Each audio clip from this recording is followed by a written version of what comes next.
उनका जीवन नष्ट इसलिए हो रहा है कि जो उनके मुखिया है, जो उनके पैगंबर जिनको बना रखा, उन्हीं का तो अनुसरण कर रहे हैं ना। तो अगर मेरे गुरु जी अपने पत्नी बेटा बेटी को छोड़ के चले गए, तो कल हमारे यहाँ जो महिलाएं हैं वो अपने पति को छोड़ देंगी, और जो पुरुष है वो अपने पत्नियों को छोड़ देंगे। और जब ये छोड़ देंगी तो ये बिना सृष्टि की जो ये सृष्टि चल रही है, और सृष्टि चल इसलिए रही है कि जो हम आप लोग जब मानव जीवन प्राप्त होगा तभी उस परमात्मा को पा सकते हैं, तभी भक्ति करके पा सकते हैं। और जब हम दोनों लोग मतलब स्त्री पुरुष दोनों लोग इस चीज से खत्म हो गए, तो हमारा आपका जन्म कैसे हुआ? हमारा आपका जन्म भी तो माता पिता के सहयोग से हुआ है ना। तो हमने सवाल किया कि बहन जी, जो परमात्मा जो गुरु हमें परिवार साथ रहकर के सिखाता है, तो वो क्यों छोड़ के चले आपको? हमने डायरेक्ट भी बात की कि क्या मंदिर से, हाँ मंदिर से, क्या अनारो माई आपकी माता जी की सेवा नहीं करती थी, इसलिए छोड़ के गए? क्या कारण था? तो उसने कहा कि भैया मैं तो छोटी थी। 1904 और 94 में वीरेंद्र और अंजू इनकी शादी करती थी, और ये सब लोग पढ़ रहे थे। अंजू और मनोज ये पढ़ रहे थे, और वीरेंद्र की और अंजू की शादी कर दी थी।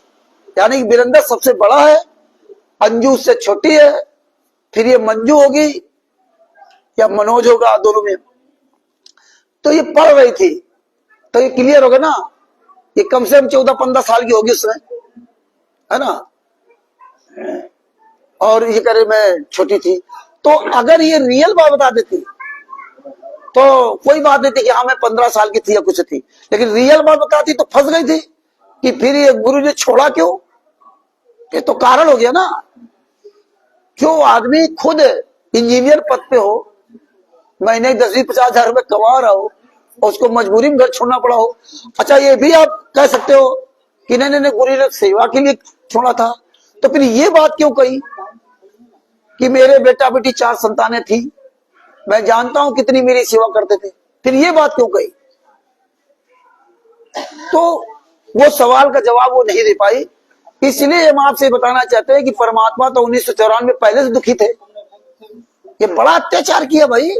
ये लोग जो है ना, जब गुरुजी आश्रम में थे, गुरुजी जब आश्रम में थे,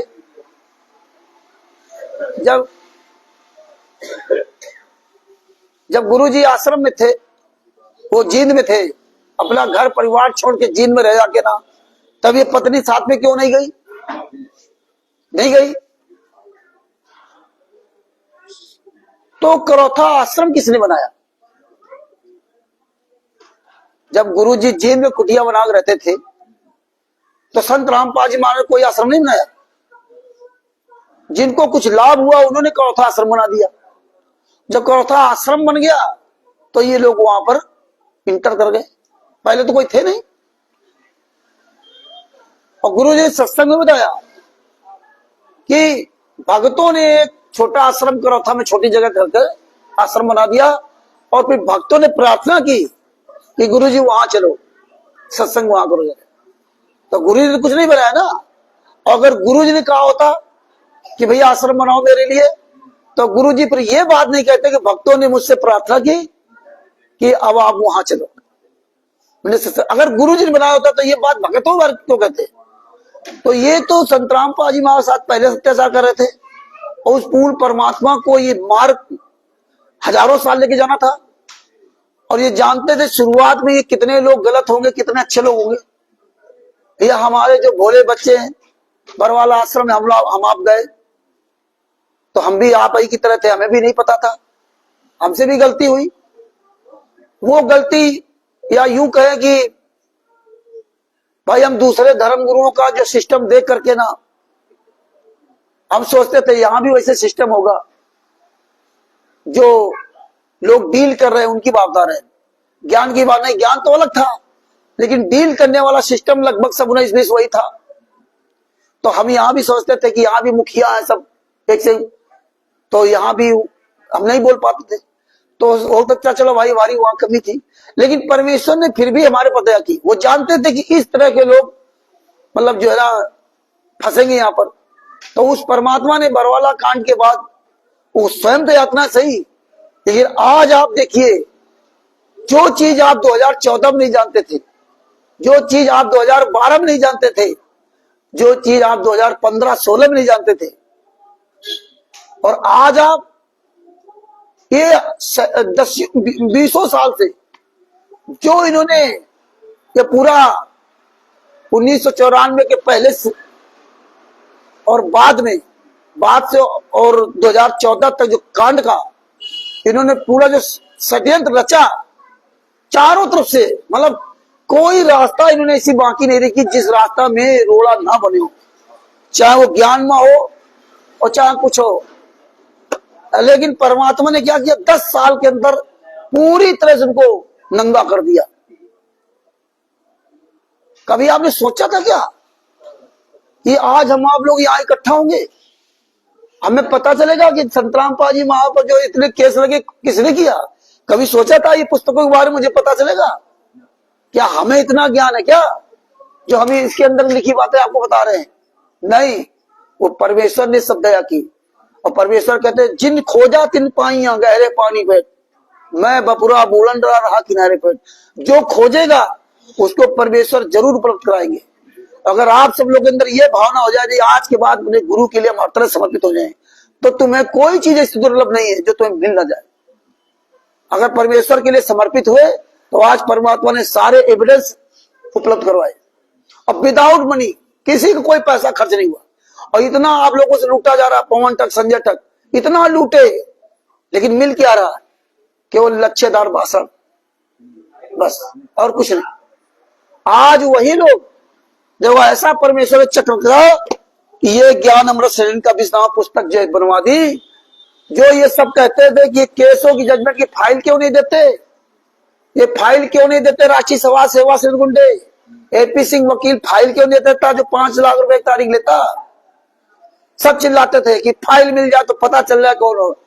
और जब फाइल मिल गई और 2023 से पूरी दुनिया में पुस्तक जा रही, आज पवन तक संजय तक मैनेजमेंट और इनके साथ लगी हुई संगत इस पुस्तक को भूल गई। अब इसको कोई सपनों में नहीं बात करता, ना उनके साथ लगी संगत और ना उनके मुखिया। यार मान लो पवन संजय खिलाफ इसमें लिखा है, तो गुरुजी तो तुम्हारे हैं ना, तो केस के बारे में तो गुरुजी के लिए बोलो भाई, ये पुस्तक के बारे में ना बोलो, लेकिन केस के बारे में तो बोलो है। लेकिन नहीं, तो परमेश्वर ने 10 साल 11 साल के अंदर राष्ट्रीय सभा सेवा सदगुंडों का पूरा काला चिट्ठा उजागर करवा दिया। और आज देखिए कोई सामने आने वाला नहीं तो यही लोग झुंड बनाकर जाते थे मारने के लिए। मेरठ में कई बार चढ़ाई किया, कई जगह इन्होंने किया।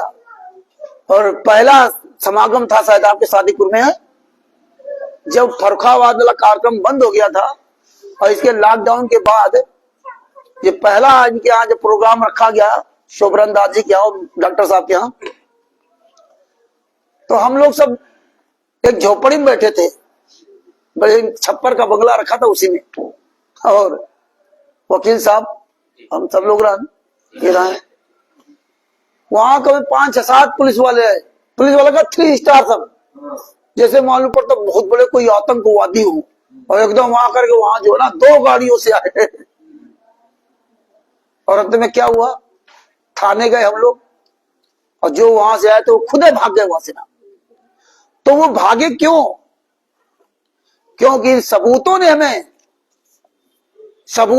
हर जगह बचाया। अगर हम सबूतों से मजबूत नहीं होते, अगर बोलने में मजबूत नहीं होते, तो फिर जो है हमें वहां मुंह की खानी पड़ती।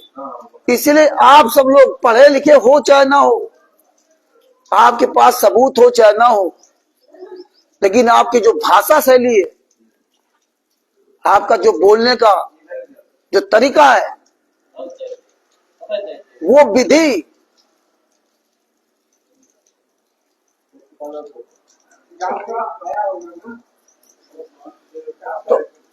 तो वो विधि, वो सिस्टम अगर आपको पता होगा, फिर आप किसी के खिलाफ अगर आवाज उठाएंगे तो फिर आपके वो शब्द महत्वपूर्ण है, आपकी योग्यता महत्वपूर्ण नहीं है।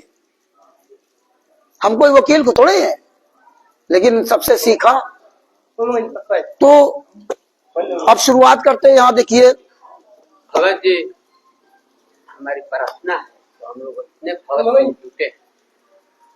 कैसे पहले नामदान गुरुदेव देते थे जैसे आमने सामने, अब फिर इसको कैसे लोग गलत लुप्त किया, क्या इसको कैसे भंडा फोड़, क्या हम, अरे वो सब कई बार चर्चा हो गई है, ठीक है ना। और वो तो फिर ऐसे तो बहुत चर्चाएं होंगी, बहुत चर्चाएं होंगी।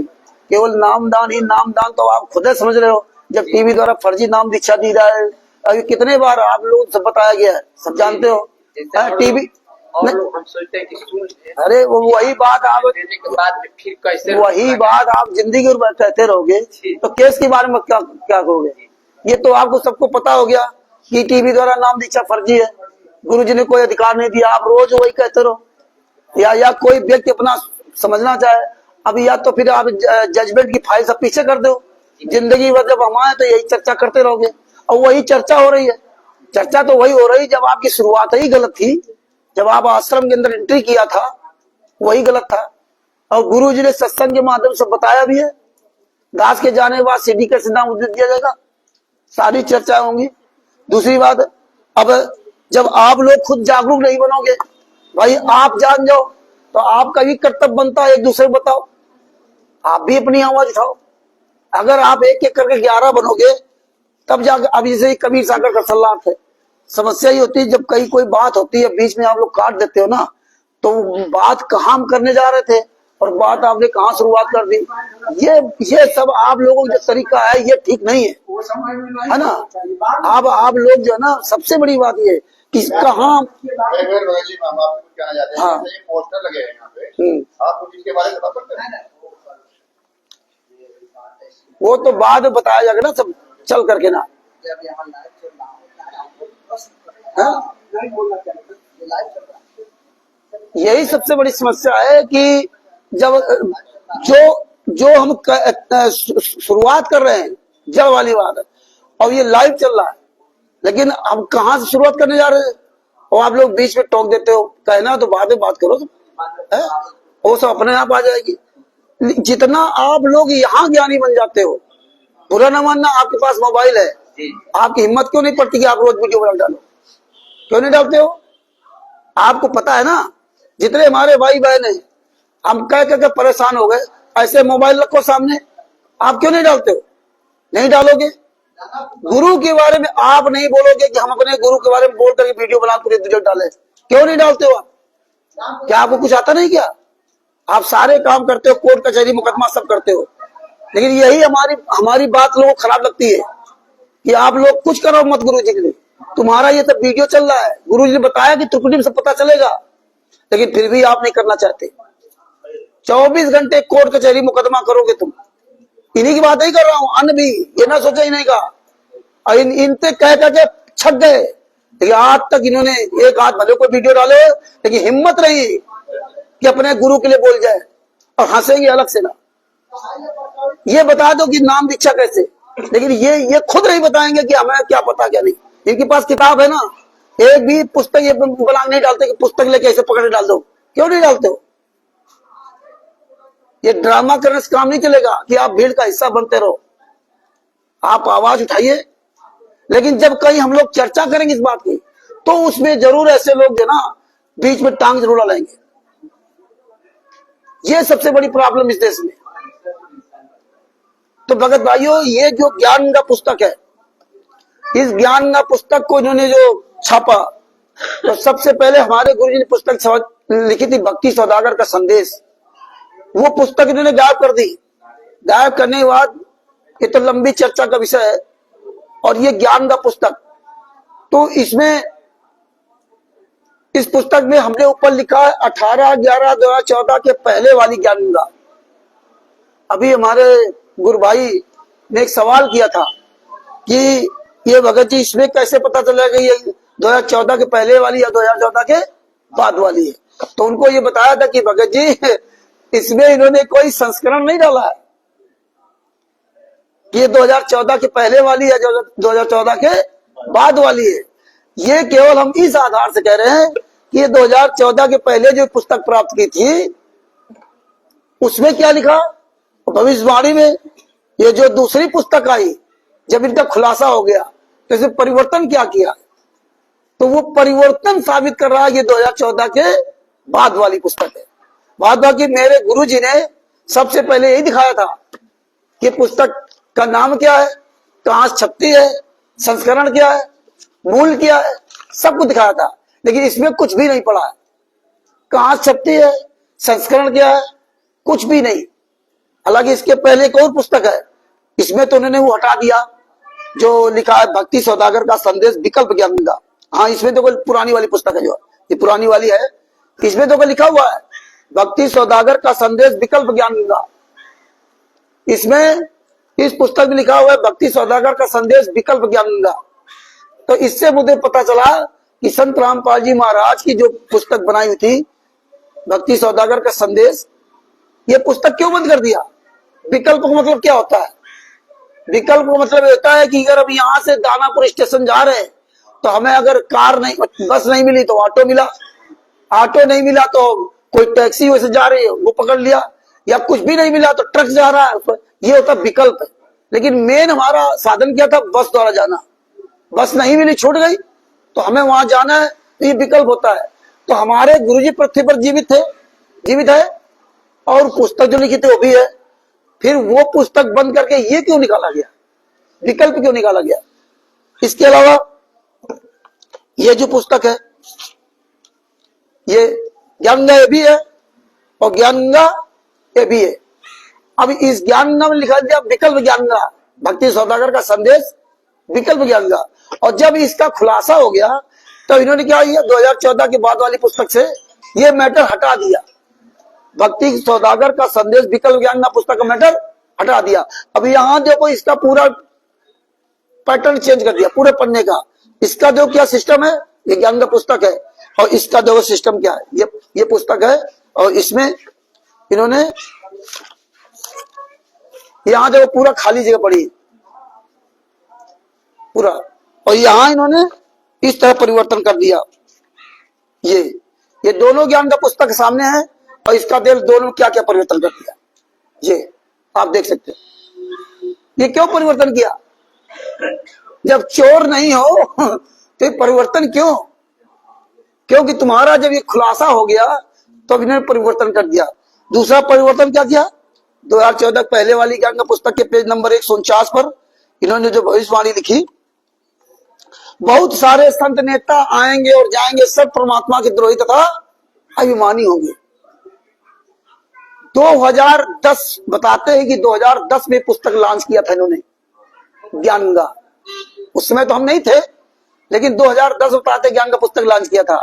जब 2010 में पुस्तक लॉन्च किया था तब से आप बराबर लिखे आ रहे हो भक्ति सौदागर का संदेश विकल्प ज्ञानगंगा लिखते आ रहे हो। तो 2014 के बाद फिर इससे आपने विकल्प क्यों हटा दिया, ये लाइन क्यों हटा दी। मतलब 10 से 4 साल तक ही चलाते रहे तो कोई दिक्कत नहीं, और 4-5 साल के बाद 8 साल तक 2014 4 साल तक, और इसके बाद भी नहीं पुस्तक चलाई है 15-16 तक। जब 15-16 के बाद उजागर हुआ तो इन्होंने बदल दिया। तो 4-5 साल तक लिखते रहे तो कोई दिक्कत नहीं, और अब ये परिवर्तन कर दिया। तो तुम गलत थे, चोर ना होते तो लिखा रहता भाई। जब आप गलत नहीं हो और लिखा तो लिखा रहता, ये हटाया क्यों। इसी तरह से ये जिसमें लिखा बहुत सारे संत नेता आएंगे जाएंगे, सब परमात्मा के द्रोही तरह अभिमानी होंगे, मुझे नास्ते को आंतरिक साक्षात्कार उच्चारण का हुआ है। इसमें देखो बीच में लाइन जगह पड़ी हुई है, जगह है ना। अब दूसरी पुस्तक जो छपी, जब तुम्हारा खुलासा हो गया तो इसमें आपने क्या लिख दिया, सत्साई जी, सत्साई जय हो बंदी छोड़ दी आयोगी जी। इसमें आपने क्या लिख दिया, बहुत सारे संत नेता आएंगे जाएंगे, सब परमात्मा के द्रोही तथा अभिमानी होंगे। आगे यहां से मिलाना शुरू किया। नास्तिक धर्म ने कहा है कि उस महान हिंदू धार्मिक नेता को ना पहचान कर उस पर राष्ट्रों का भी आरोप लगाया जाएगा। मुझे नास्तिक को दुख है कि उस महान धार्मिक नेता उपेक्षा का पात्र बनाया जाएगा, परंतु यहां तक आपने मिला दिया। इसके बाद आपने फिर वही जो उसमें लिखा, क्यों मिलाया? ये 2010 से जब भी आपने छापी हो, 2010 में हो या 11 में हो, और ये जब देशद्रोह का केस लगा और हम लोगों ने इनका सब उजागर किया परमात्मा के आशीर्वाद से, और देशद्रोह का जो 428 वाला केस है, FIR नंबर 428/2014, जब उसका पूरा जो केस चल रहा है उसकी हर तारीख का शशिभूषण जी उसका वायरल करते किस तारीख क्या हुआ, तो जब वो उजागर हो गया तो आपने इसमें 4 लाइनें मिला दी। और फिर इन्होंने क्या किया, देखो चालाकी देखिए ये जब भूल पड़े, इन पुस्तकों में क्या मिलावट कर दिए कि संत रामपाल जी महाराज ने बताया देशद्रोह के भविष्यवाणी के बारे में, या उनको बताया तो उन्होंने कहा कि हाँ इसमें बढ़ा दो, तो इसे उन्होंने बढ़ा दिया। मतलब संत रामपाल जी महाराज 2010 से लगा के 2014 तक उनको नहीं पता था, जब जेल के बाहर थे तब कभी नहीं बताया उन्होंने सत्संग के माध्यम से कि बेटा हमारे ऊपर देशद्रोह केस लगेगा। बताया था क्या? कभी बताया था कि बरवाला कांड होगा? जैसे हम आप लोग कहने लगते हो कि आश्रम के अंदर गुरुजी ने क्यों नहीं बताया कि फर्जी नाम दीक्षा दी रहे, तो ये भी क्यों नहीं बताया कि बरवाला कांड होगा? ये भी क्यों नहीं बताया? और जब अरेस्ट हुए तब क्या कहा उन्होंने कि मुझे जान से मार डालते, मैं छुपा रहा इसलिए बच गया, काले कमांडो मेरे नहीं, राष्ट्रीय सभा सेवा समिति के। तो फिर आप ये बताइए, जब संत रामपाल जी महाराज ने हमको कहा कि भैया विदुर जी की तरह सच बोलना, विदुर जी की तरह सच बोलना, अगर सच बोलोगे तभी बचोगे, नहीं महाभारत में दोनों का सर्वनाश हुआ, कौरव का भी और पांडवों का भी। वो अलग बात है, सर्वनाश का तरीका अलग अलग था, लेकिन नाश दोनों का हुआ। तो जब विदुर जी की हमें बात बताई संत रामपाल जी महाराज ने, तभी संत रामपाल जी महाराज ने हमें क्यों नहीं बताया बरवाला कांड के पहले? हमें तो सच बोलना सिखाते हैं, और जो गुरु हमें आपको सच बोलने के लिए सिखाए और स्वयं सच ना बोले तो क्या कहोगे? बताओ क्या कहोगे आप? जब आप ये सवाल कर सकते हो गुरुजी ने क्यों नहीं बताया टीवी द्वारा फर्जी नाम दीक्षा दी जाए, तो उससे बड़ा सवाल ये है कि गुरुजी ने क्यों नहीं बताया कि यहां आश्रम में मत आया करो, यहां सब गुंडे हैं, क्यों नहीं बताया? और जब बरवाला कांड में अरेस्ट हुए तब बता रहे कि मुझे जान से मार डालते, मैं छुपा रहा गया, और तुम लोग क्या कहते हो, तो परमात्मा है, उनको कोई मार नहीं सकता। तो झूठा कौन साबित कर रहा गुरुजी को? हम आप साबित कर रहे हैं। तो ये सवाल है आपको, ये कोई समझने की बहुत बड़ी बात नहीं है, क्योंकि वो एक अनजान व्यक्ति को समझाना अलग बात है। तुम उस रास्ते से गुजरे हो तो तुम्हें समझाना कोई बड़ी बात नहीं। जब परमानेंट आप इस रास्ते जा रहे हो, परमानेंट रोज जा रहे हो, तो आपको धीरे धीरे पता चल जाएगा कितनी दूरी पर या कौन गांव आगे मिलने वाला है। अब जो नया व्यक्ति है उसको तो नहीं पता है। अब तुम पुराने होकर के भी तुम्हें अगर नहीं पता है, 11-11 साल अगर हो जाएंगे और तुम्हें एक बात अपने गुरु के बारे में नहीं पता है, तो फिर आगे क्या करोगे? तो सबसे बड़ा सवाल था कि गुरु ने ये क्यों नहीं बताया कि बेटा बरवाला कांड होगा, यहां आश्रम के अंदर गलत काम होते हैं, ये क्यों नहीं बताया?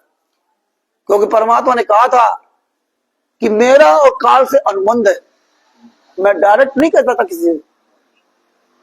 उसने कहा था कि भाई जो आपके ज्ञान के आधार से ले वो आपका, और जो आपके ज्ञान के आधार न चले वो मेरा। जबरदस्ती किसी से मत करना। इसीलिए वो परमात्मा कभी किसी को जबरदस्ती नहीं कर सकता। और जब परमात्मा ने पूरी दुनिया के सामने बरवाला कांड, आप कह रहे हो कि बताया क्यों नहीं टीवी द्वारा नाम दीक्षा के बारे में? और मैं ये बताओ, जो 2014 में बता दिया था ये काले कमांडो मेरे नहीं है, राष्ट्रीय स्वास्थ्य मेरी नहीं है, मुझे बंधक बना रखा था, मुझे जान से मार डालते, मैं छुपा से बच गया, तो फिर कहने आवाज उठा रहे हो? फिर कहने आवाज उठा रहे हो? जो बता दिया गुरुजी ने उसको तो आज तक स्वीकार नहीं किया। पूरी दुनिया सामने कहा ना कि मेरे काले कमांडो मेरे नहीं है। आज हम ही आप तो जा रहे हो पौन संजय मिनट के बाद में, अरे जब आप रोज नित्य में पढ़ते हो, रमैडी में पढ़ते हो, परमात्मा ज्ञान में पढ़ते हो कि जो तुम छाड़ो हाथ तो कौन उतारे पार। जिसने तुम्हारा हाथ छोड़ दिया उसको कोई बचाने वाला है इस पृथ्वी पर? जिसने, जो स्वयं परमात्मा गुरु जो भी मान लो, जिसका स्वयं पति परमेश्वर हो, तत्व संत हो, यानी अनारोमयी का, जब उसको छोड़ दिया, जिसका स्वयं पिता सतगुरु हो, या आप मानते हो तो पूर्ण परमात्मा हो, या तत्व संत है वीरेंद्र मनोज अंजू मंजू, उनको छोड़ दिया तो कभी जिंदगी में पार हो सकते क्या?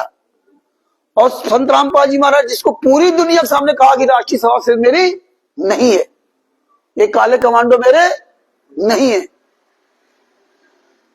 और इन्होंने मुझे बंधक बना रखा था, जान से मार डालते, मैं छिपाई से बच गया। आश्रम में गलत काम हुए, कितनी बड़ी बात कही, आश्रम में गलत काम हुए, हमने नहीं, ये समिति वालों ने किए। तो अब जब गुरु पूरी दुनिया के सामने 2014 में बरवाला कांड बोल दिया कि काले कमांडो मेरे नहीं थे, कोई बात स्वीकार किया और किया था? कोई स्वीकार किया बात है? हम आप सब लोग जाते थे, हम भी वहीं जाते थे, लेकिन ये बात किसने स्वीकार की? जो गुरु मना करता है हम लोग मानते हैं कहां है? ये तो केवल जब कहीं बात ऐसी चलती ना, तब आप अपना ज्ञान उड़ोगे कि गुरु जी ने बताया क्यों नहीं, गुरु जी ने कहा क्यों नहीं। तो ये गुरु जी ने सब बताया था। तो इन पुस्तकों में जो मिलावट कर रखी उन्होंने, इससे ज्यादा इन्होंने जब देखा कि 5 महिला, एक बच्चे की हत्या का खुलासा पूरी दुनिया में हो गया कि संत रामपाल जी महाराज ने वीरेंद्र ने मारा, फलाने मारा, ढिमका मारा, और जब ये खुलासा हो गया तब इन्होंने क्या किया, तुरंत ये अवतार वाली पुस्तक छाप दिया। अवतार वाली पुस्तक छाप दिया। ज्ञान का पुस्तक कम से कम 5-6 प्रकार की पुस्तकें होंगी, जीने की पुस्तक कई प्रकार की, तो ये अवतार वाली पुस्तक छाप दिया। अवतार वाली पुस्तक जो वीरेंद्र मनोज सबका नाम आप सब दे दिया, और नाम देने के बाद इसमें जो है पेज नंबर 46 पर, ये पेज नंबर 44 पर, इसमें तो वो तो नाचते दिवस की भगवानी लिखी। बहुत सारे संत नेता आएंगे जाएंगे, सब परमात्मा के द्रोही तथा अभिमानी होंगे। मुझे नाचते दिवस को आंतरिक साक्षात्कार उस शारण का हुआ है। इसके बाद आगे उन्होंने इसमें मिलावट किया।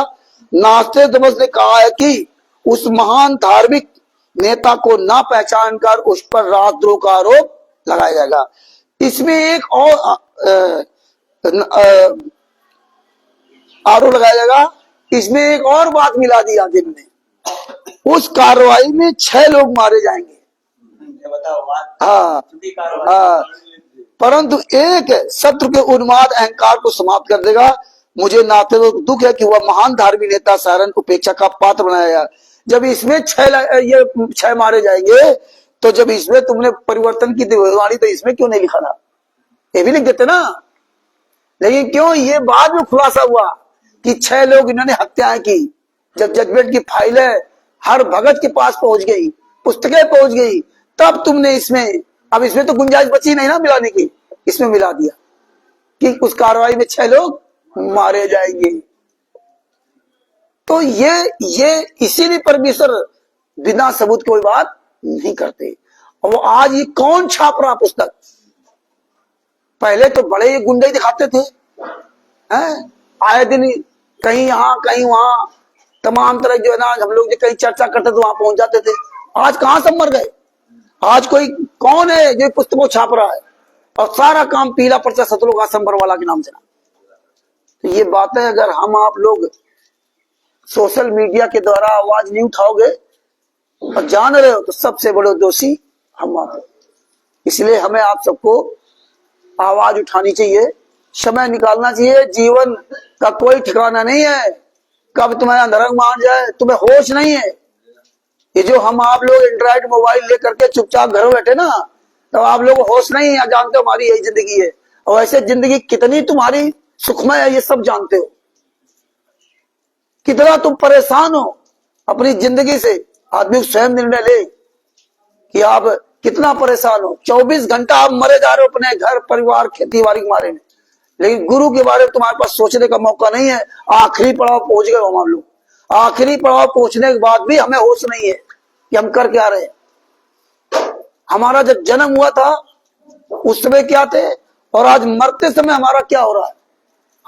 हम सोचते थे कि हम पैसा कमा के बढ़िया जवान हो जाएंगे, 4 बच्चे हो गए बढ़िया, फिर बुढ़ापे मौज करेंगे।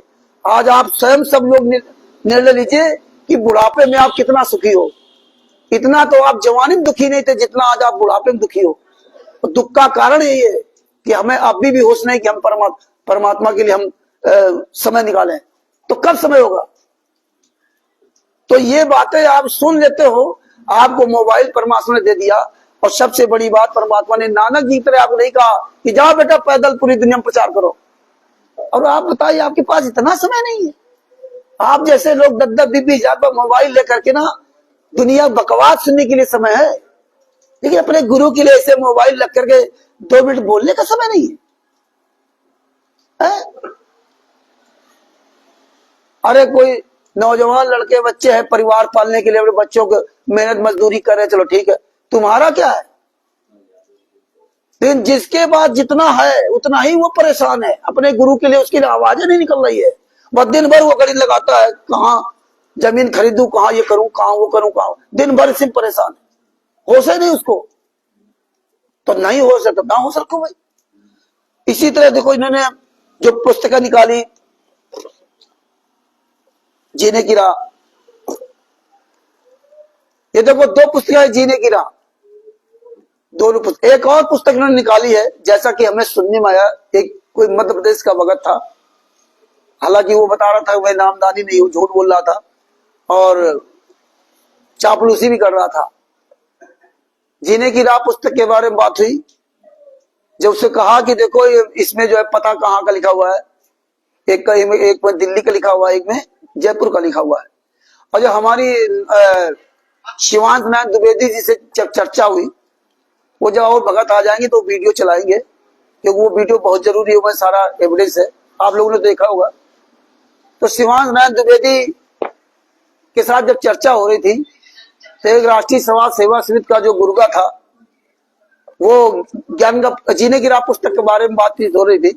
तो हमारे पास उसमें ये थी, इस पुस्तक में पता लिखा हुआ बवाना कबीर प्रिंटर्स, मुद्रक Kabir printers C117 sector 3 Bawana industrial area Jaipur. और देखो नीचे अंडरलाइन करके ये 3-4 नंबर लिख दिए। ये ऊपर फर्जी पता दे दिया और नीचे अंडरलाइन लेके बरवाला के नंबर लिख दिए। ना बरवाला का नंबर है, ना वो वहां जहाँ छपती वहां का नंबर है। लेकिन जो व्यक्ति देखे तो वो सोचे कि नहीं ये वहीं का पता है। और ये हमने जो है, जब ये पुस्तक इनकी आई थी उसी समय हम सब सर्च किया था। ये कबीर प्रिंटर्स को हमने कई जगह सर्च करके मारा, सब खोजा, और तब ये बात हमने इसको शिवांश नारायण द्विवेदी को बताई थी। तब शिवांश नारायण द्विवेदी वहां दिल्ली में जाकर के इनका वीडियो बना डाला, जहां पर पाउडर बनता है, कोटिन जो ऊपर लोहे पर पाउडर चढ़ाया था, इस तरह कोई स्टील पर वो पाउडर बनता है, वहां पुस्तकें नहीं छपती। तब वो जाकर के वहां उसने वीडियो बना के डाला था। अब इसमें जब हमने कहा तुम्हें जयपुर लिखा है, तो उसने कहा हमारी पुस्तक में दिल्ली लिखा हुआ है। तो बोले तुम्हारी पुस्तक तुमने कहीं फर्जी छपवाई पुस्तक, और ये दिल्ली वाली पता लिखा है। ये अभी बाद में हमने मंगवाई पुस्तक, इसमें लिखा है मुद्रक Kabir printer C117 sector 3 Bawana industrial area नई दिल्ली। ये दोनों पुस्तक में है और दोनों में अलग अलग फर्जी पता लिखा, अलग अलग। ये हमारी आपकी सबकी जिम्मेदारी है, जो सोशल मीडिया पर बोलना चाहिए।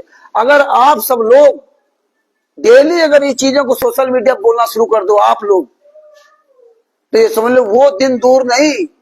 आज हम लोग छोटी छोटी सेवा करके भौंक भौंक करके आज इनकी औकात नहीं चली, कहीं पुस्तक ये भेज दें या करें या करें। अगर आप सब लोग लग करके अगर ये सब किए होते तो और जल्दी इसका प्रचार होता और ये सब बंद हो जाते। लेकिन आप लोग अपनी जिम्मेदारी नहीं निभा रहे हो, मत निभाइए। तो ये हमें आपको अपनी जिम्मेदारी निभाना चाहिए। केवल आपको आवाज उठानी सोशल मीडिया पर, और इससे भी अगर आसान काम नहीं कर सकते, दिन भर आप कोर्ट कचहरी मुकदमा में, कहीं खेती बाती में, कहीं कुछ लगे रहते हो, लेकिन आपको घर बैठे परमात्मा ने पूरे वर्ल्ड में सेवा दे रखी है कि आप घर बैठे पूरी दुनिया को जगा सकते हो। याद रखना, जिस दिन त्रिकुटी बजाओगे ना उस दिन मुंह दिखाने के काबिल नहीं होगे। और जिस तरह से परमेश्वर ज्ञान आधार से आप मूक दर्शक बने हो ना, तुम्हें असंख्य जन्मों तक ठिकाना नहीं मिलेगा, चाहे जितना तुम यहाँ आते रहो। जो 24 घंटे जब आप कबीर साहब के साथ सतलोक में थे, सतलोक में थे, और आपने कोई गलत काम नहीं किया था, क्योंकि आपको दिव्य दृष्टि प्राप्त थी और काल ब्रह्म तो बहुत दूर कहीं तपस्या कर रहा होगा। अब वो देख करके आप प्रभावित हुए और आप असंख्य जन्मों से धक्के खा रहे हो, कुत्ता गधा सुअर बने आ रहे हो, फिर भी वो परमात्मा तुम्हें मानव जीवन दे करके इस समय आपको जीवित रखा। आप सोचिए कि आपके सामने आपके बड़े कितने लोग मर गए होंगे, कितने आपके सामने आपके छोटे मर गए होंगे, कितने छोटे छोटे बच्चे मर गए होंगे, चाहे आपके घर के हो या पड़ोसी बच्चे या रिश्तेदार के हो। पता नहीं कितने बच्चों को उस काल ने पेट के अंदर मार दिया। और 8.5 अरब आबादी है पूरे वर्ल्ड में, और 8.5 अरब आबादी में आप जैसे कुछ लोगों को पता चला कि तत्व दर्शन संतराम पाजी महाराज है। और इतना कष्ट है जो शायद पूरे वर्ल्ड में किसी के साथ इतना बड़ा अत्याचार नहीं हुआ होगा जितना हमारे गुरु से अत्याचार हुआ। एक गुरु, एक बूढ़ा बुजुर्ग आदमी जिसको फंसाने के लिए इतनी बड़ी साजिश, इतने लोग उसको फंसाने, और उनके शिष्य आज बोलने की तैयार नहीं अपने गुरु के लिए। तो आप सोचिए कि हमारे जीवन का क्या हाल होगा। लेकिन आप लोग बेहोश पड़े रहो बेहोश। अरे सेव संबंध की घर में जब परमात्मा गए, उनको इतनी चिंता थी, पहली बार परमेश्वर मेरे घर में आए और आज हम भोजन नहीं इनको कराएंगे, ये भूखे रह जाएंगे। और सबसे बड़ी बात थी, वो भी तो कह सकते थे आज हमारे आपके घर में भोजन ना हो ना तो गुरु डायरेक्ट कह दोगे कि परमात्मा घर में खाने को नहीं है। और नहीं तो अब तो सबसे आसान तरीका है, वो तो लीला कर रहे हैं, वो तो परमात्मा है। जिंदा गुरु को जेल में डाल करके आज आप बता रहे हो लीला कर रहे हैं। उसको फंसाने के लिए सारे प्रयास आपने किए, चारों तरफ से साम दाम दंड भेद सब कुछ कर डाला और करके जेल में ठोक दिया, तब परमात्मा नहीं थे। और जब जेल में चले गए और जो उनपे हीनियस क्राइम लग गया, जब तक हीनियस क्राइम नहीं लगा तब तक भी आप तारीख को जाते रहे, बुलाते रहे, और जब हीनियस क्राइम लग गया तो वो परमात्मा हो गए। तो ये आप दूसरों के द्वारा बोले हुए शब्दों को बोल रहे हो, आप अपने गुरु के द्वारा बोले शब्दों का अनुसरण नहीं कर रहे। नाम दीक्षा छोड़ दो, सारा सब कुछ छोड़ दो। जिस गुरु ने एक शब्द बोल दिया पूरी दुनिया के सामने की राष्ट्रीय सभा से मेरी नहीं थी, एक काले कमांडो मेरे नहीं थे, तो तुम्हारी नाम दीक्षा कहां सही हो गई? किस एंगल से आपकी नाम दीक्षा सही हो गई? बताओ मैं कि हमारी नाम दीक्षा सही, जो आप लेके माला जाप करते हो, जो रोज आप सवाल उठाते हो कि भैया नाम दीक्षा के बारे में क्या कहे, पुस्तक के बारे में क्या कहे, ये सारी बातें उसी दिन से खत्म हो जाती जिस दिन पूरी दुनिया के सामने उस परमेश्वर ने कहा था मुझे जान से मार डालते, मैं छुपा रहा इसलिए बच गया। इतनी बड़ी बात कह दिया, फिर भी आप कहते हो कि भैया नाम दीक्षा फर्जी कैसे, जरा हमें बताओ। फिर भैया ये पुस्तकें फर्जी कैसे, जरा हमें बताओ। अरे एक सेंटेंस में वो सब कुछ कह डाला शुरू से आखिर तक, और आपने एक भी शब्द अपने गुरु को नहीं माना। और आपका गुरु यात्रा से रहा। सेव संबंधी की का गुरु जब घर में पहुंचा तो खाने की नहीं था, तो उनको ये चिंता थी मेरा गुरु घर में भूखा रहेगा, और उनको ये तकलीफ थी, और उनको ये भी पता था कि परमेश्वर का एक विधान है जो हम आप रोज लट्टा लगाते हो कि कहें कभी प्रकार के दो बात रख ले, एक सांप की बंदगी और भूखों को दे, केवल दो ही काम करना है कि परमेश्वर ने जो तुम्हें जो डायरेक्ट कबीर संतराम पाजी महाराज सदगुरु ने जो डायरेक्ट तुम्हें नाम दीक्षा दी हो या मर्यादा जो दी हो, नाम दीक्षा मर्यादा का पालन करो, और भूखा कोई आपके दरवाजे आए उसको भोजन कराओ। तो आप एक भी शब्द का अपने गुरु का पालन नहीं करते। एक ही लाइन में सब कुछ परमात्मा ने कह दिया, रावण मांगा गया चुन ताते भाई लंग बेरून। परमात्मा ने कहा एक लाइन में पूरी रामचरित मानस कह डाली, एक लाइन में परमात्मा ने सब कुछ समझा दिया। लेकिन फिर भी हमें अपनी बकवास करनी, अपने गुरु की तो हमें सुननी नहीं है, तो मत सुनो। जिस संत रामपाल जी महाराज ने 26/8/2014 को चंडीगढ़ हाई कोर्ट में लिख दिया, संत रामपाल जी महाराज बताया कि जब तक ना देखे निज नैना तब तक ना माने गुरु के बहना। संत रामपाल जी महाराज ने 26/8/2014 को चंडीगढ़ हाई कोर्ट में लिख के दिया। ये काले कमांडो राष्ट्रीय सभा से मेरी नहीं है, ये काले कमांडो बनकर जो कब्जा किया था ये राम कुमार ढाका के हैं।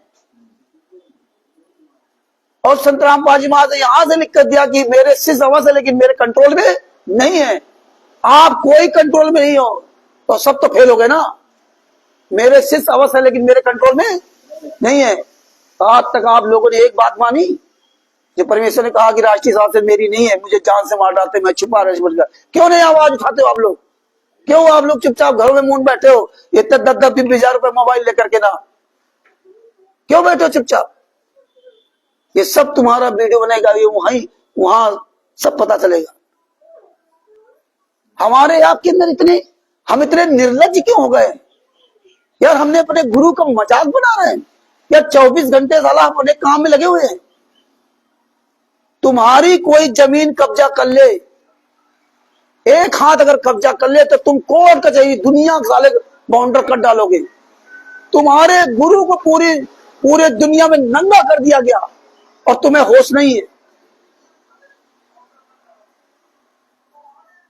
तुम्हारा घर का लड़का पुत्र कोई होता है, यही तो गुरु में और अपने लड़के में फर्क होता है।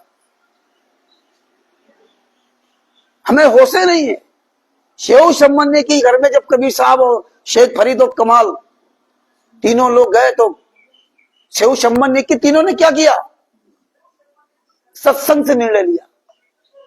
आप लोग सत्संग से निर्णय क्यों नहीं लेते? किसी का पिछलुग्गू क्यों बन जाते हो? सत्संग से निर्णय लिया। क्योंकि कहा था कि दरवाजे कोई भी साधु संत आज अगर भूखा लौट गया ना, तो कुम्हारिन वाला हाल बताया था। जब उसने कहा कि कुछ मांगने से भी नहीं मिला, भीख मांगने नहीं मिला, तब तीनों ने निर्णय लिया। तीनों ने बैठ करके निर्णय लिया। और आज क्या कहते हो आप?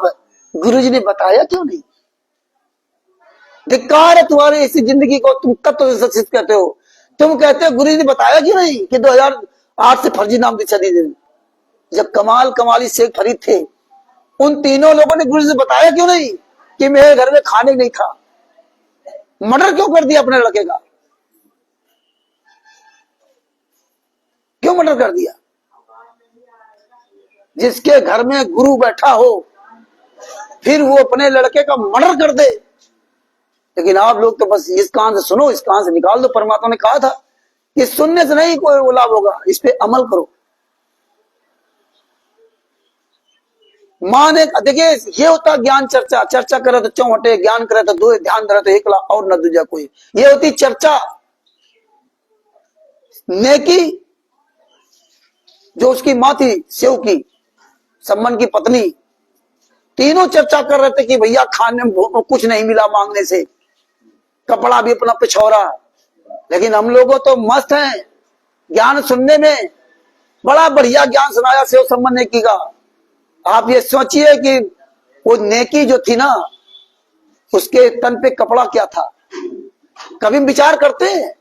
नहीं। ये पिछौरी थी जो ओढ़ती थी, धोती तो हो गया, क्या होगा भगवान जाने। एक पिछौरा जो ओढ़ने वाला पिछौरा था वो रखने गई थी, वो नहीं रखा। अपने गुरु के लिए, अपने तन को नहीं देखा एक महिला होकर के ना। पता नहीं उसको पेटीकोट ब्लाउज होगा या नहीं होगा तो दो लोग हो गए, ये कपड़ा धरने गई। वो तो अपना नहीं दे सकती, लेकिन ये तो नहीं थी। किसके लिए? अपने गुरु के लिए। अपने गुरु के लिए अपने तन मन सबको न्यौछावर कर दिया। और आज हम लोग बढ़िया टाई बेल्ट पैंट शर्ट पहन करके ना, और बढ़िया 20-20 रुपए का मोबाइल लेकर के ना अपने गुरु का मजाक उड़ाते हैं। चले आते हम लोग 100-150 200 500 600 किलोमीटर चले जाएंगे, हजारों रुपया खर्च कर देंगे, लेकिन अपने गुरु के लिए 5 मिनट का रोज वीडियो बना नहीं डाल सकते। काहे हम तत्व शिष्य हैं। तीनों ने आपस में चर्चा की बैठ करके ना। तीनों ने अपने गुरु से नहीं पूछा, ना अपने गुरु भाइयों से पूछा कि भगत जी कमाल से पूछ लेते अपने गुरुभाई से कि घर में खाने नहीं क्या करूं। तीनों ने किसी नहीं पूछा, आपस में तीनों ने चर्चा की क्या करें। तो जिसको जो समझ में आया अपनी अपनी बात रखी वहां पे। उसकी मां ने कहा बेटा चोरी कर ले। सेऊ तुरंत मना किया, नहीं मां चोरी करना पाप है। देखिए उसको ये ज्ञान था। तीनों ने अलग अलग चर्चा करी, इसलिए कहते चर्चा करे तो चौटे, ज्ञान करे तो दोए, और ध्यान रहे तो एकला और न दूजा कोई। तो चर्चा करो तो चौटे। जब चर्चा की, नेकी जी ने कहा अपने बेटे से, संबंध से, सेऊ से कि बेटा चोरी कर ले। अरे अपने पति से कहा भाई चोरी कर लो। जब चोरी करो तो संबंध ने वहां वो नहीं बोला, लेकिन सेऊ ने कहा कि माता जी चोरी करना तो पाप है। अब जिसको जो नॉलेज था अपनी अपनी बात वहां रखी, और जब बात रखी तो उससे क्या निकल के आया कि बेटा देख, वो हम अपने लिए चोरी नहीं करेंगे, हम अपने लिए चोरी नहीं करेंगे। अगर ये यहां से भूखे चले गए तो इस नगरी का विनाश हो जाएगा। भूखे चले गए तो इस नगरी का विनाश हो जाएगा। यह ज्ञान उनको था, और उस नगरी को बचाने के लिए रात में चोरी की। और चोरी करने के बाद देखिए जब वो पकड़ा गया अंदर और वो आटा लेकर आ गए, फिर जो वो नेकी ने अपने पति से कहा, ये होती चर्चा करना। अगर आप सब लोग फोन पर अपने भाई बहनों से चर्चा करो, टाइम नहीं हमारे पास कि देखो भैया फलाने ज्ञान का पुस्तक में साले ये मिला दिया हरामजादों ने, ये ऐसा कर दिया, वो ऐसा कर दिया, ये चर्चा करो। लेकिन तो तुम्हारे अंदर दर्द पैदा होगा, लेकिन ये हमारे पास टाइम ही नहीं है। सेऊ संबंध ने की, जब नेकी ने कहा अपने पति से, जब कहा कि जाओ भाई उसकी गर्दन काट लाओ। क्यों? क्योंकि गुरुजी ये जब पकड़े जाएंगे तो हमारे गुरुजी की बड़ी बेइज्जती होगी। उनको अपने गुरु की इज्जत बचाने के लिए अपने लड़की गर्दन काटी। आटा चोरी करने में नहीं, लड़के गर्दन काटी थी कि हमारे गुरु जी की कल बेइज्जती करेंगे लोग कि इनके गुरु देखो चोरी कराने आते हैं। और तुम्हारे गुरु को पूरी दुनिया के सामने 11 साल से दंगा किया गया, और तुम घर में बैठ के मौज कर रहे हो, और तुम कहते हो लीला कर रहे हैं। तुमने सब देखा, जो बेचारे हमारे नए भाई बहन है वो नहीं बरवाला में आश्रम गए, वो आज जो फंस रहे हैं, उसमें सबसे ज्यादा हमारा आपका दोष है। आप अपना जिम्मेदारी निभाइए।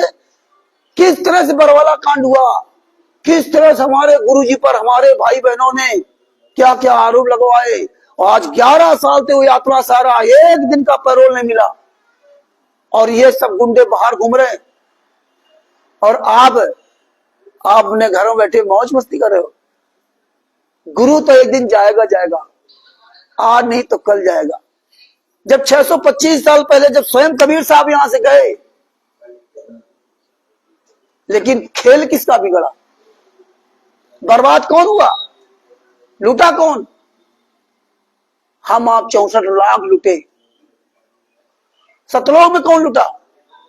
हम आप सब लूटे।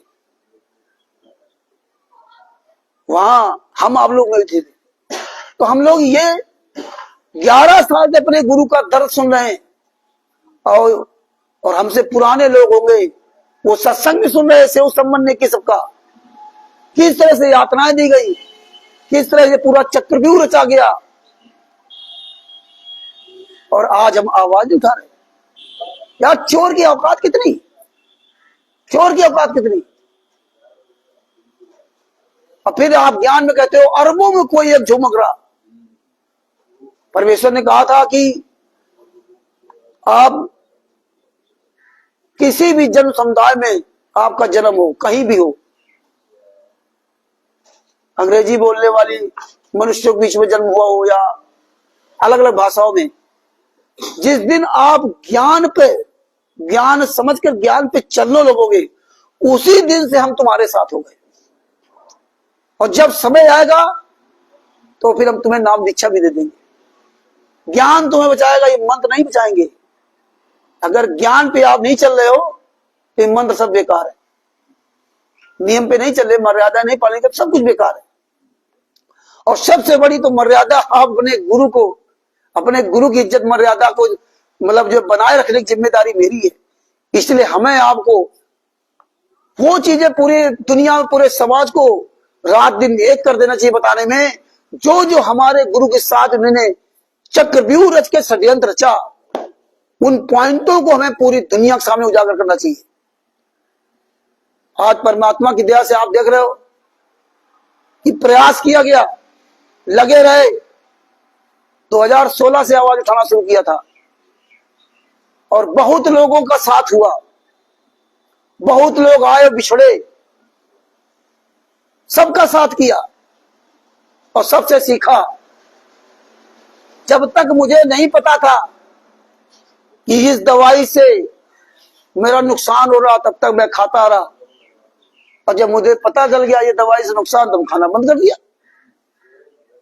जब जान गए तब मान गए, नहीं जानते थे तो कोई बात नहीं, अनजाने वाली तो गलती माफ होती है। हम कोई कोक सास को थोड़ा पड़े हैं। हम 2016 में चले थे तो एक से एक बोलने वाले धाकड़ थे उसमें हम लोग मोबाइल में सोचते थे यार ये लोग कैसे बोलते हैं, कैसे क्या करते हैं, पता नहीं कल हम बोल पाए अथवा ना बोल पाए। और हम दूसरा का अनुसरण किया करते थे, हमें तो कुछ नहीं पता था। परिस्थितियां इतनी खराब थी कि मैं मोबाइल नहीं ले सकता था। 1000 रुपया का एंड्रॉइड मोबाइल लिया था, 1000 रुपया का, शौक के लिए कि हम भी अपना जो एक शौक कर लेंगे कि हमारे पास एंड्रॉइड मोबाइल है। ये कहानी नहीं, रियलिटी है। वो मोबाइल लाए और फ्रिज के ऊपर ऐसा रखा था, गिर गया, काम खत्म, 1000 रुपये चले गए पानी। और उस समय 1000 रुपये बहुत बड़ी बात थी। खाने के बाद आधा जीबी का एक मोबाइल खरीदा था 45 रुपए का, आधा जीबी मेमोरी थी उसमें, और टीवी में देख करके ना। और पैसे की ये समस्या थी कि हम 1-1 रुपए तवा थे, तो बड़े मुश्किल में जो लिया था और उससे शुरुआत की थी। तो हमें संजय ने मैसेज लिखने का काम दिया था, बड़े बड़े मैसेज हम लिखते थे, और तब ये वीडियो नहीं आते थे, और वो ऑडियो ब्लॉग भेजता था, आधा घंटा की 1 घंटा की जैसे भी होती है, ऑडियो भेजता था। फिर वो ऑडियो सुन सुन करके हम मैसेज लिखते थे। अब आप सोच लो कितना काम किया होगा, 1 घंटे की आधा घंटा उसकी ऑडियो, और फिर उसको पहले 4 शब्द सुनो फिर लिखो, फिर 4 शब्द सुनो फिर लिखो। ऐसे हम दिन भर ये काम किया करते थे। लेकिन धीरे धीरे परमात्मा ने सब जगह लगे रहे, तो हर तरह के लोग मिले, विरोध भी किया, सही करते रहे तो समर्थन भी किया, गलत हुआ तो विरोध किया। और विरोध करने में तमाम तरह की बातें सहनी पड़ी, और अंत में मुझे पंजाब में जेल भी जाना पड़ा। 27 घंटे मुक्तसर जेल में रहा। जिंदगी में साला अपने घर परिवार में हमने कभी जेल का मुंह नहीं देखा, थाने का मुंह नहीं देखा। थाने मतलब वो ऐसे थाना जाना अलग बात है कि कहीं कोई FIR कोई कुछ नहीं। और जब जेल जाना पड़ा तो कहां गए? पंजाब में। सितंबर 2017 में केस लगा और 1 अगस्त 2024 को खत्म हुआ। इतने साल तक हर तीसरे महीना तारीख पर दौड़ा जाते रहे, हर किसी 1-1 महीना में तारीख। अब 1-1 महीना में 1800-1900 किलोमीटर आना और जाना, 3 दिन का समय लगना, पैसा रुपया सारी व्यवस्था करना। कैसे केस लड़ा है वो परमात्मा जानता है, लेकिन हार नहीं मानी, अंतिम श्वास तक लड़ूंगा। और जूता उठाकर जाता था, लोगों को चीजें खराब लगती थी कि वहीं जूते से मारूंगा पंजाब में, ऑडिटर, स्टेट को, नामदान संचालक, सबको। और यहां से अकेले जाते थे पंजाब, और परमात्मा के आशीर्वाद से किसी ने आज तक हाथ नहीं लगाया। नहीं चाहते तो कुछ भी कर सकते थे। वहां भी लड़ा दास, वहां के वकील से लड़ा, उसके बारे में पूरा उजागर किया। बात बाकी आप आगे बढ़ोगे तो आपको आगे रास्ता पता करना पड़ेगा। तो रास्ता आपको जब आगे पता करना पड़ेगा या बनाना पड़ेगा तो आप जानकार से पूछोगे। तो जानकार के लिए कानूनी लीगल प्रोसेस में फिर इनसे रास्ता पूछते गए। जब चलोगे नहीं आगे तो तुम्हें रास्ता कौन बताने आएगा? आप जिस रास्ते जा रहे हो उस रास्ते में नदी पड़ रही है, या खड्डा है या आगे शेर खड़ा है, तभी किसके बारे में बताया कि आप कौन सा रास्ता तुम्हें अपनाना पड़ेगा, क्या वहां व्यवस्था करनी पड़ेगी। या सूखी नदी है, पानी भरा, लेकिन आप जब चलोगे तभी तो आपको उस समस्या से फेस होना पड़ेगा। जब फेस होगे, आपको जाना जाना, तभी आप उसका प्रयास करोगे। तो प्रयास नहीं करोगे तो कुछ हासिल नहीं होगा। तो सत्संग के माध्यम से परमात्मा ने सारे एविडेंस हमें दिए। तो अगर आप सब लोग अपने सोशल मीडिया पर आवाज उठाने लगो तो और जल्दी इसका मतलब प्रचार प्रसार हो, लोग जागरूक हो। लेकिन अगर आप लोग केवल एक फॉर्मेलिटी करोगे तो कोई फायदा नहीं। हम इसीलिए तो फर्रुखाबाद में कहते हैं, सब जगह कहते हैं कि अगर भैया अगर आप लोग, आपके पास एंड्रॉइड मोबाइल है और आप सब कुछ तो देख रहे हो, अगर अपने गुरु के लिए 5 मिनट रोज नहीं बोल सकते, 5 मिनट नहीं 24 घंटे में आप दे सकते, तो तुम काहे के इंसान हो। आपको अपने गुरु के लिए 5 मिनट का समय नहीं कि आप 5 मिनट एक वीडियो बना डाल दो कि मेरा गुरु निर्दोष है, कुछ ना करो, एक पुस्तक लेके बना दो कि भैया ये पुस्तक में सारे केसों को पढ़ो। और जब उनसे कहो तो वो बहाना कर लेते मैं पढ़ा लिखा नहीं, तो वो तो परमात्मा तो भैंसे से मंत्र बुलवा देता है। दूसरे के बारे में आप ज्ञान की बात करोगे, वो परमात्मा तो भैंसे से मंत्र बुलवा देता है। लेकिन तुम इंसान होकर क्यों नहीं बोलते, तुम इंसान होकर क्यों नहीं बोलते। एक छोटा सा परमात्मा ने ऐसा हथियार दे दिया कि पूरे वर्ल्ड में घर बैठे आप इनकी ऐसी तैसी करते। लेकिन बस वही है कि सबसे बड़ी ताकत है आपके ये सुर, ये शब्द वेदी बाढ़। इस बाढ़ के आगे सारे हथियार फेल हैं। तो हम आप लोगों से यही प्रार्थना करूंगा, है? है?